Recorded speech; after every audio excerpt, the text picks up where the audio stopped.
This is gonna be just a video of us just Drinking beers. Listen, that's your intro right there. This is just gonna be a video of us drinking beers. This is brainstorming. That's what it is. Ugh. Okay, so Underwater, the movie. The movie. Fuck the notes, we'll do it live. Alright, so... How did you feel about this movie? That's the first thing you need to ask yourself. How I felt about it? I thoroughly...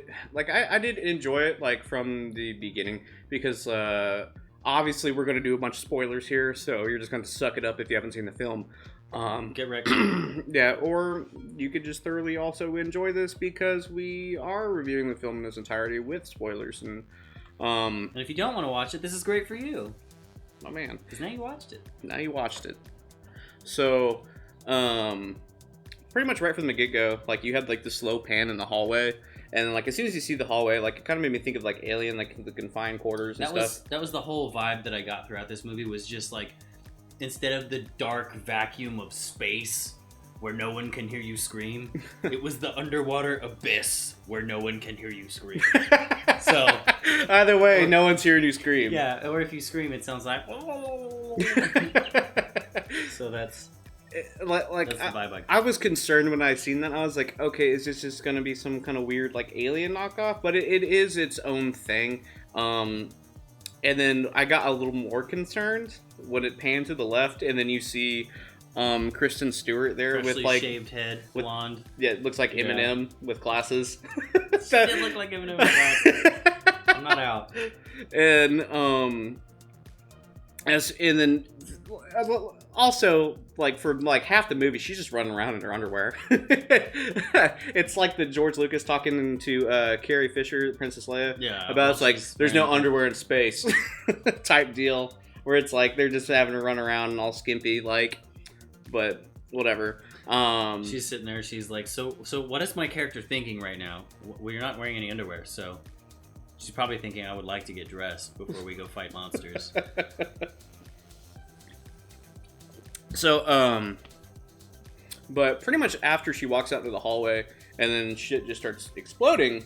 That was my favorite part about this movie, is it jumped right into it. Yeah, there was no long, drawn out, let's go through some plot, and then we're gonna talk about some more plot, and oh, there's a guy died, mysterious. Like, that's how most movies, I feel like, have been lately.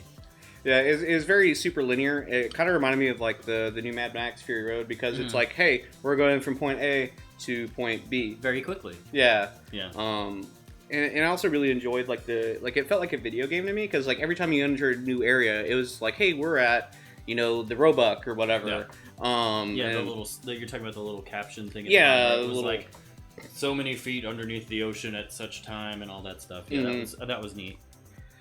It gives a little bit of clarity to like where they're at. Why are they here? Who are they?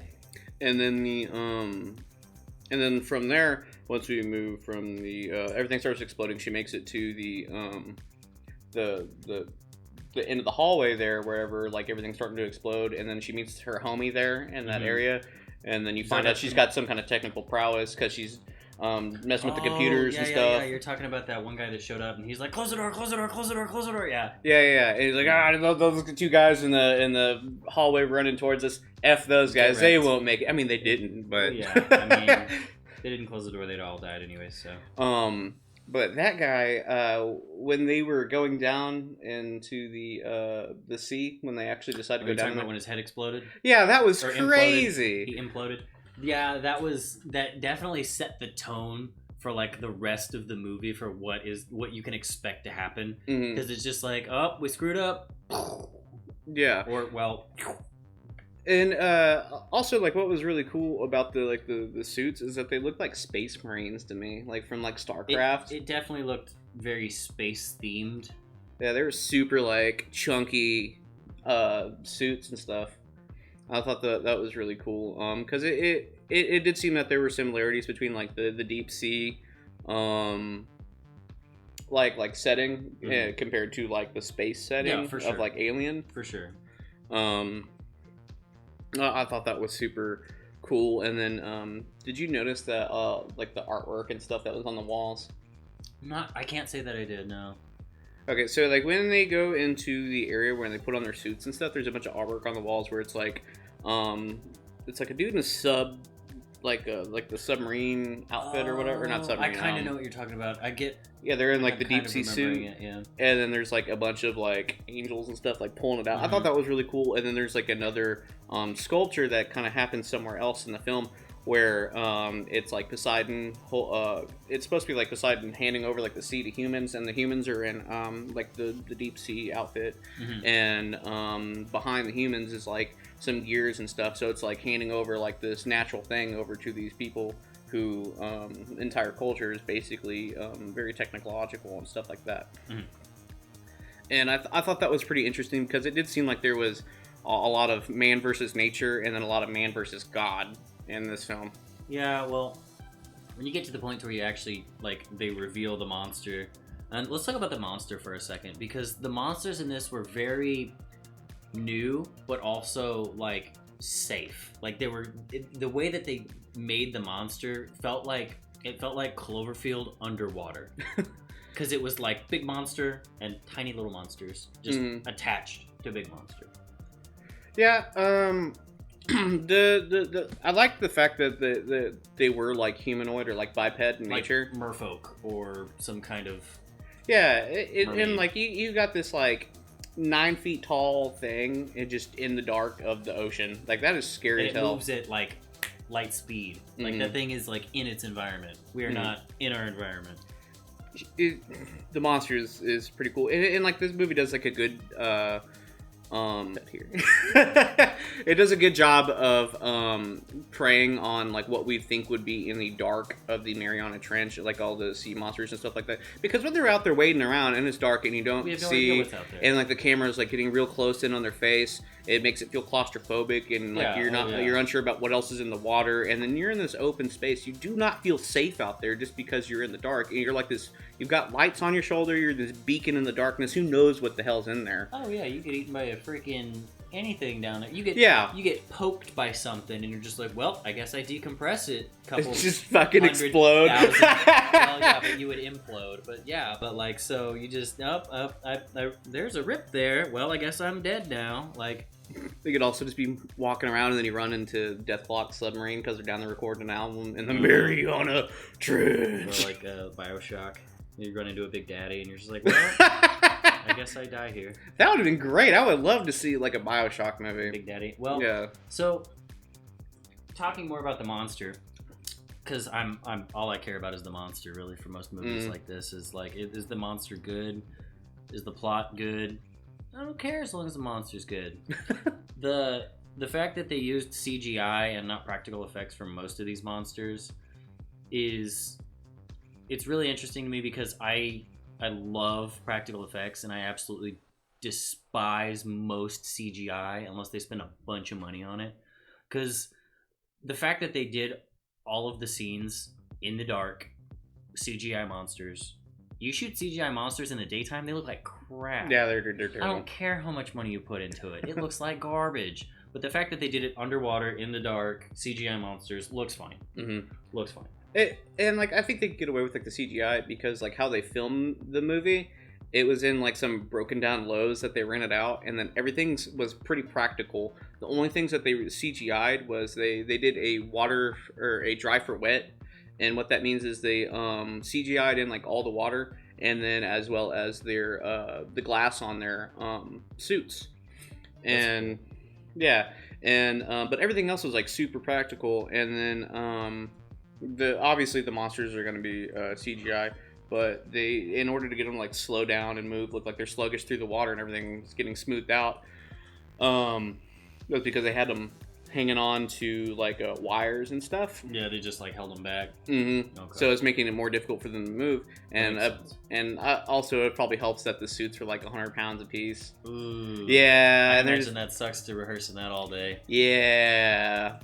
So you're telling me that she had even more of an inclination to just make this face. Yeah, at least okay. So Kristen Stewart does do a thing in this movie that she doesn't do in the other movie. She doesn't make the bitey lip like a confused look where she's like, and she does that in like every other movie she's in. I do think that she's okay in this film. I did not dislike her. The only thing I disliked was just like an aesthetic issue. Like I hated the fact that she looked like Eminem the entire time. I did not. I thought that this was probably her best film that I've seen her in. But I mean, in terms of like stuff that she's been in, it's like Snow White, Twilight, Twilight again, the new Charlie's Angels, which I just don't care about. American Ultra, I believe she was in. I've been told that the movie was movie really good in American Ultra. I liked American Ultra. In terms of her movies, that's probably second for me. But I like this one better because it's just scary. It's water monster movie. Horror film, yeah. Let's talk about the actual reveal of the great and mighty Cthulhu himself. When they showed his face, like they're looking out the thing and they just see him like. I did get really hyped watching that. I was like, bruh. I did not expect there to be a giant monster at that. Like, there was. Yeah, I guess I should have expected it. There is some inclination of like just stomps and like all kinds of other like what could do that much damage to the space station. Obviously a giant monster. But the whole time you're just concerned with the little monsters that are just like, well, there goes the captain. Yeah, because they're like an immediate threat as opposed to like the monster. The big reveal at the end with the behemoth. Yeah, I totally thought that they were just going to give us Cthulhu, like 100%. I seen the thing, the tentacles, and I was like, oh, please give us the big wings just and everything. I mean, he had wings, didn't he? No, he was just a big... the actual yeah, it was basically like just... He looked like one of the, what do they call them, clingers, except for with like a more tentacle head. Yeah, that thing is humongous. And like also, it's like, if that guy's in the Mariana Trench, how come he hasn't come up to the surface and started like... terrorizing, the continents and stuff like that. Because that dude is huge. He's unstoppable. Oh, yeah. And there's no way that he's going to get, like, his, whatever his food intake is, like, just in the sea. I mean, maybe. I mean, eats a whale or so. There's I guess there's big squids and stuff in the... They're attached. Deep down. Yeah. As far as we know. We don't know what's down there, I guess. Yeah, the only thing that I can think of is, like, they're attached to him, and maybe they are, like, tiny umbilical cords that, like, feed him. He's maybe like a queen bee, a queen bee. That's the only thing that. Yeah, because they didn't really explain what the clingers are actually doing to the behemoth. Like we don't know if they're just inhabiting him or if they're like a tick and they're feeding off of him type thing. Like the Cloverfield monster.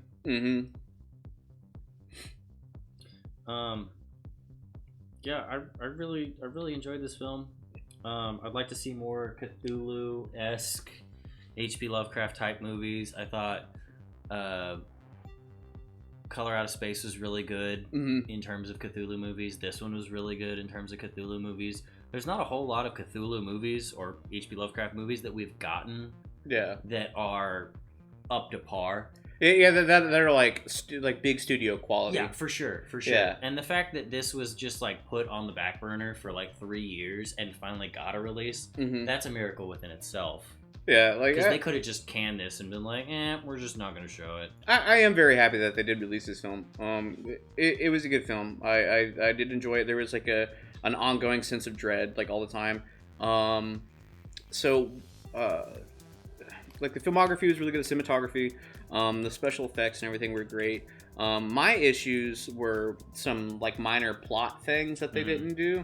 Like I've seen in like the special features that.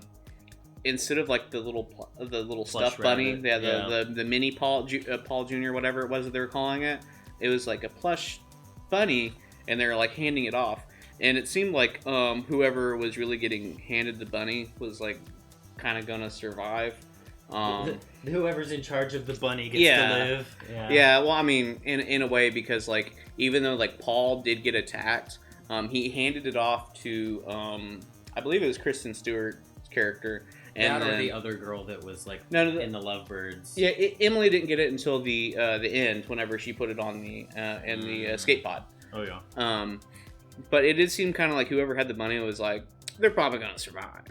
That was the hope. They were handing off the hope. And I didn't know if that was like some kind of symbol of like like hope or like survivability, I guess, or whatever, because the bunnies procreate and stuff like that. They're a symbol for life, is what I'm trying to get at. For sure. And so when they're handing off the bunnies, it just kind of seemed whoever was given the bunny at the time was going to survive or whatever. So maybe if Paul would have kept the hold of the bunny instead of giving, he would have been fine. Instead of getting eaten by the monsters. Yeah, I mean, I don't know. I really like his name is Paul. Yeah, the T.J. Miller's character. T.J. Yeah, Miller, he's great. I really like him as an actor, but also I felt like he added flavor to this movie that without him being there, I feel like it would have felt a lot more disparaging and dead. Yeah. And, like, he added that bit of flavor that I feel like this movie needed to be good, like, in my opinion. Yeah, I also love it, like, when, like, every stories, like, gives characters certain qualities and stuff, like, that they can, like, interesting concepts or whatever to do with the character. Like, his character was super into, like, Alice in Wonderland. I don't know if you picked up on that. I did catch like the White Rabbit and all the other symbology. And then, like, Emily's like, is he crazy? And it's like, he's kind of like the Mad Hatter. Yeah. And his bunny's like the March Hare. And For sure. His tank says we're all mad here. Yep. I didn't check to see his number on his suit. But it would have been cool if it was like 12 and like 3/4 or whatever it was. Whatever it was in the book. And then he quotes it's like, if you don't know where you're going, any road will take you there, quote. Was pretty cool. There was a lot of Alice in Wonderland, like down the rabbit hole. Yeah. Symbology and a lot of different quotes in this movie. I did notice a little bit of that. Yeah, that was pretty cool. And I like it when like characters get like imbued with like those kind of like characteristics and stuff, because it makes them more interesting and more relatable and stuff. So what would you give this movie in terms of a 1 to 10? 1 to 10? Probably 7, just because like 7. I still have some issues with the plot, because at the end of the film, when she sends the other two people at the very end, whenever the monster is like, I'm gonna blow up the space station or the underwater station. Yeah. And then it's like, well, now I gotta jettison you guys, but there's only 2 pods that work, and so I'm just gonna hang out here. Yeah, because like there was definitely room for it's like what was it, like Saw 3 or 4 or whatever, when like they're like Titanic, where it's like you can fit on the door, my guy, and it's like, well, there's 2 tiny girls, they could cram into that. It's like, yeah, you could fit more people onto these pods, at least one more. The fact that like she jettisoned them, and then it was like, oh, well, all the monsters are coming. If I'm not here, then they would have died anyways. Oh, it wasn't Emily who got the bunny. It was the guy. Oh, was it the guy? Yeah, she hands the bunny to the guy. Oh, okay. Yeah. I remember he gets messed up, like, towards the end of the movie. Didn't he get, like, dragged off, and then they go find him? Yeah. He kind of gets dunked on for a second by one of the clingers, and then he's, like, incapacitated. And then so, like, there's this, like, really cool, like, girl power moment where, like, Emily's like dragging him along the ocean floor, and then Kristen Stewart's like, you're dragging him off. She's trying to get back to him whenever because she goes after the captain, because the captain gets thrown off and like grabbed, and she's trying to make her way back to the group of people going originally to the Roebuck, which was just the 2 lovers, because the captain and then the other guy are dead. So. Yeah, and so whenever that happens, whenever they get separated and like the captain dies, and then she ends up at that other like substation area, we have this like moment where it's like, oh, she's just pulling up stuff for the round, and I thought like there was going to be like some kind of weird like tool assembly moment or whatever, and she's going to use it like at the end of Alien 2 whenever she hops in like the box mover thing. Makes a thing. She's like, it's like the fucking, we need a montage. Yeah. It's like she's building a thing. Like, I've created a laser gun. Like, yeah. No, I could. Yeah, that's what I was waiting on. It didn't feel like that though. It didn't feel like that kind of movie for me. She did get the that gun, that flare gun thing that like ripped a hole in the thing. When she got swallowed by the monster. That thing was neat. Oh, dude. Because it like got down on all fours and just like started to eat her. Yeah, I just like the monsters in that movie. It's hard to design a monster that hasn't been done before, and I feel like they did a really good job with this one, because it just unhinges its jaw like a snake, and it's just like, and it just eats you whole. Yeah, that was pretty cool. It was like what is that? The Beast Slayer movie with like Dolph Lundgren, where on that plateau, and then like the little midget runs into the bat thing and just like eats, like swallows it up and eats it. I haven't seen that one. You haven't seen that movie? Oh man, that movie's great. I've seen like Jack Brooks Monster Slayer. That's a fine film. That's one of those ones where it's like there's a big mouth. Mm. There's a big mouth. There's a big mouth. There's a big mouth. But overall, I have to give this movie probably, I would say, I would give it a 7, but I like to give it an 8 because I just like this movie. Yeah, like I did like it a lot too. And then like also like at the end, in this, like when you buy the film or whatever, there's like a special features and there's an alternate ending to the movie where Kristen Stewart's character does get away. So she still like nukes the substation, the monsters and stuff. But one of the pods, like even though it's kind of like jacked up, the computer says it's only going to make it so far. Like it's only going to have like 70%, rate to get to the top. So what she does is like she nukes the station, but she also hops in the pod, yeah, and then it nukes her so far. And then when the station blows up, the burst from the station pushes her the rest of the way, and it also kills the rest of the monsters. Apparently, Kristen Stewart wanted that to happen as far as like the commentary on that.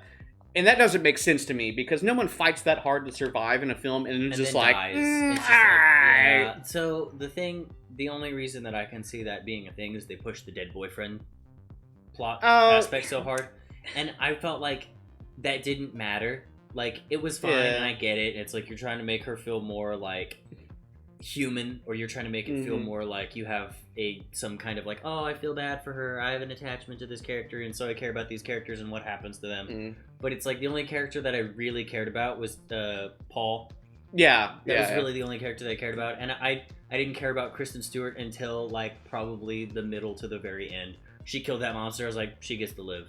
Yeah. Other than that, I did not care. But, like, yeah, that did upset me at the very end where it was like, she's just like, well, the lovers get to make it. Oh, you can't see me press the button. But I'm going to be real. I totally thought Emily was going to eat it because she's like... Yeah. She was kind of like... freaking out the entire time. She's like, oh my God, what are we going to do? Yeah. Other than, like... I don't know. I totally agree that should have been the ending. The alternate ending. I'll have to go back and watch it because I haven't actually seen it, but that's what I wanted to happen. Because this is the only movie that I've cared about Kristen Stewart as an actress in a movie other than American Ultra. Yeah. So, like, the fact that they just, like, she took the L, I was like, oh, that feels bad.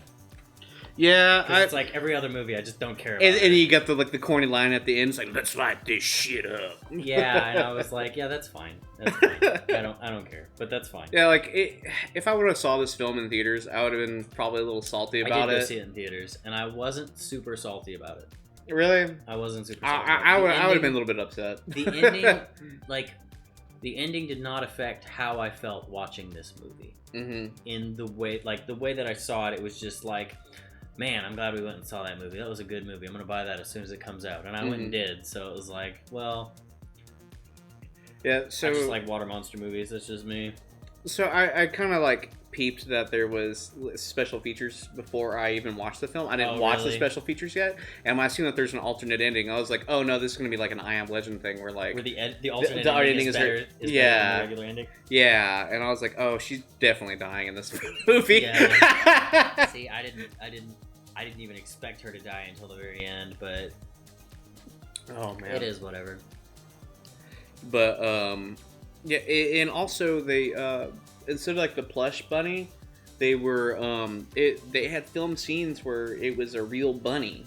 Like they already filmed the real bunny scenes. It's like, why would they make it plush? I mean, the plush kind of makes it humorous and stuff because of T.J. Miller's character. My only issue with that, sorry to cut you off. My only issue with that, it's like rabbits poop a lot. Can you imagine keeping That's what we're worried about? That thing in your suit, and it's like, man, this suit is filling up real quick. I mean, it's not like they actually have to carry it around. I know, but in terms of like plot and like, oh man, there's a lot of rabbit poop in this suit right now. Like, that's the only thing that I'm thinking about right now. Oh, so one of the things, what'd you think about the little clinger that they pulled out of the little baby thing that they found, like, as soon as they left? Well, when the thing drops from the elevator, yeah. So when they walk out of the elevator to go and see the dead body or whatever, there's like something moving around in there, and they had the nail gun or whatever it was, or was it like a rivet gun or something? It was almost felt like a cattle, like how they kill cattle whenever they use. It sucks the thing in and out. Yeah, that's kind of what it felt like. Yeah, I don't know what it was though. It's probably like a rivet gun or something, but when they go to the body and the thing like flies out of the body and he points it over, I thought it was like Alien. Well, no, it was like whenever he shoots it, I thought he was just totally gonna be like one of those bad things that happen, like the bad luck things that happen when the guy goes down and he fucking implodes. He's just like dead. Yeah, I thought he was gonna shoot the thing and it was gonna miss and hit T.J. Miller's character. Oh yeah, okay. Yeah, that's what I was like worried about. I was like, and then the transition like cuts to black, and then what happened? And then the next thing you see is the thing getting slammed down on the table. Look at this thing. What the hell is this? Yeah, so apparently that the far away shots or whatever of the thing is a practical thing that got made, but when the close up shots on it was CGI because they had to go back because they changed the way it was supposed to look later. Okay, that makes sense because it's like, I mean, practical effects can really only do so much. Like in terms of like a little thing, it works, but like big things, that's why like giant monsters not CGI. Yeah, and most of the other monsters aren't CGI or aren't practical. That's what I meant to say. So, the back to the monsters, which is the thing you really like to talk about. It seemed like the cleaners were pretty much like toying with them at points because like they're dragging them away. They're not really like trying to eat them. Like that the one cleaner that dragged the headband guy, Emily's Smith, or I think is his name. They drag him into the boyfriend, into the little rock area when before the captain gets dragged away. Yeah, so like when he's doing that, like he had plenty of time just to continue to drag him elsewhere, but he just left him there. Well, I think that like because you really don't even see any of them get eaten other than like Kristen Stewart's character. Well, also Paul gets like torn apart. Yeah, I guess that's true. But did they actually like eat him? They did tear off his leg and then like tore him into pieces. Yeah. But the only time we actually saw any of them like, I would imagine he got ate because he did get pulled. Oh yeah, I'm sure he did get ate. Yeah, because they did pull him away. Yeah. But it's hard to eat a person in a dive suit, I imagine. I wouldn't know. I'm just imagining that. Feels bad. But also like the scene immediately after that where like they get Kristen Stewart and the captain kind of get like pulled through the that tunnel there, and then they get like yeeted off into the black nether of the ocean, and they land on that weird the light cylinder, buoy thing, and it doesn't seem to like immediately just like go get them. It's like crawling around, kind of like eyeballing it, and it moves closely to it. It feels kind of like cat and mouse, where it's like, I haven't seen anything in a long time, and I'm gonna eat you, but I'm gonna enjoy it. Or like, I'm unsure about what you are, kind of like a shark. Yeah. Because like sharks, they don't attack right away. They like poke you. Yeah. A couple times, and then they're like, "Oh, hey, I can nom on you." I'm gonna take a bite to see what happens. So that's kind of what it felt like. It was like they were like kind of like mini sharks. Something I think one of the creepiest moments in the movie was like after they get to the bottom of the elevator. Are you gonna say the hand on the thing whenever they're like looking down? No. That was kind of creepy for me. Yeah, I mean that was like what is that thing? Because that was like one of the first moments where you actually see them. Yeah. Because it's like they're looking out and you see them like above, and it's just like it's just gone. No, I'm referring to the point where like when they're after they get to the bottom of the elevator and like the Keplin or whatever, the Kriplin or whatever the station is called, like starts to explode, and they're trying to make it to like that area before Paul gets when they're walking along the ocean floor. On their way to the Roebuck. Yeah, on their way to the Roebuck. And then this shit's falling from the top from above them, and it knocks like Smith unconscious or whatever, or hurts his suit. It kills like some of the air stuff in his suit.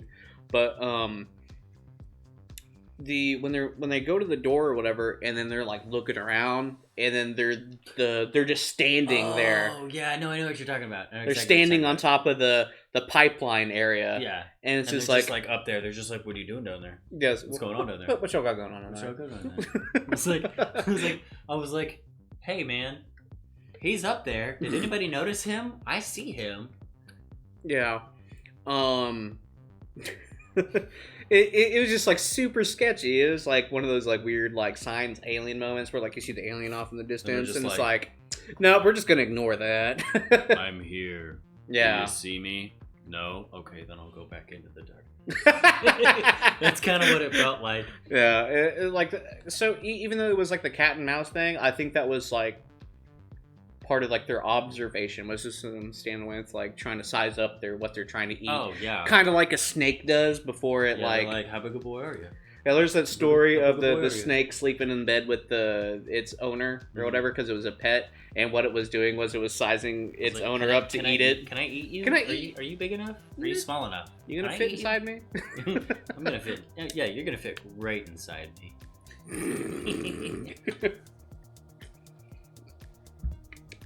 Oh man.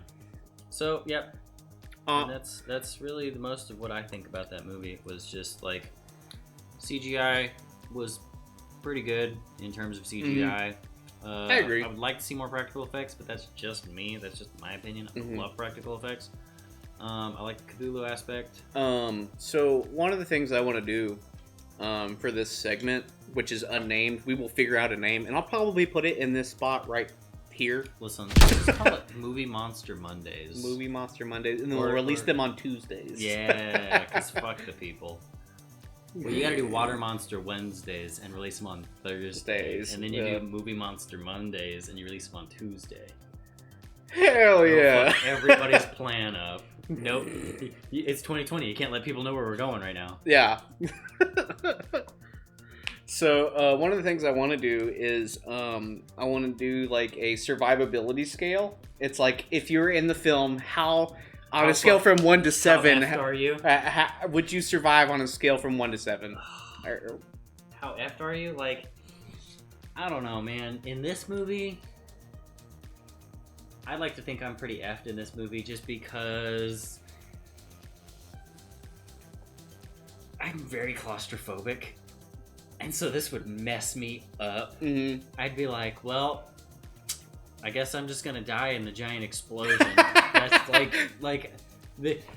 see the one at the beginning of the movie. Yeah, I'd see Kristen Stewart and the guy off in the background. Like, I'm not even bother running. Okay, let's assume that you make it you make it through the explosion, and then you're like pretty much in that starting area, like the little 8 headquarters area where they're all like sitting around like the light table and they're trying to figure out what they need to do. Oh, dude, even before so that. if you make it to that point. Because at the beginning of the movie, they said there's like 316 people on the base, and there's only like 6 of them that survive to that point. So assuming that you're one of these, you're like the 7th person in the film, and you make it to that point when they start to actually make their adventure towards the Roebuck. Mm-hmm. It's like that's what I want to know. It's like survivability scale. Listen, 0 to 7. Listen, when I'm giving that a 0 because I wouldn't make it when she starts crawling through all the rubble and shit. Mm-hmm. I'm like, well, I guess I'll just die here. Just lay over. It's like, all right, I'm gonna take a nap die and whenever. Hopefully I just explode. I'm out on that. No, water monsters, they beat me every time. Rock, paper, water monster. I'm absolutely paper. Well, I mean, if you're paper, you're going to the water, you're going to get wet and then exactly. be torn apart. Water monster beats paper every time. So, I've been in plenty of situations where, like, I'm just like, man, the situation sucks. F this. Just go. Just ignore it. Just wriggle. Just wriggle and move. Yeah, and then also it's a good thing that you brought up that little concrete tunnel at the thing, because like I do hate confined spaces, and I was like, oh, I would totally die here, and then T.J. Miller times and it's like, hey, I'm a big boy, I don't know if I could fit through there, and he does. It's like that makes me feel better. So like I got to relate to T.J. Miller a lot in this film because I was like, oh man, that's me. No, T.J. Miller as the comedic relief in this movie really worked for me. Everything did feel a little bit more somber whenever he was gone. Like, once he's gone, it's just like, oh, shit. Oh, yeah. I was like, wow. It's like there's a real empty space in this dialogue without him. It's just like... it got very quiet after that, because he was the only one really talking. Yeah. Yeah. That, I don't know.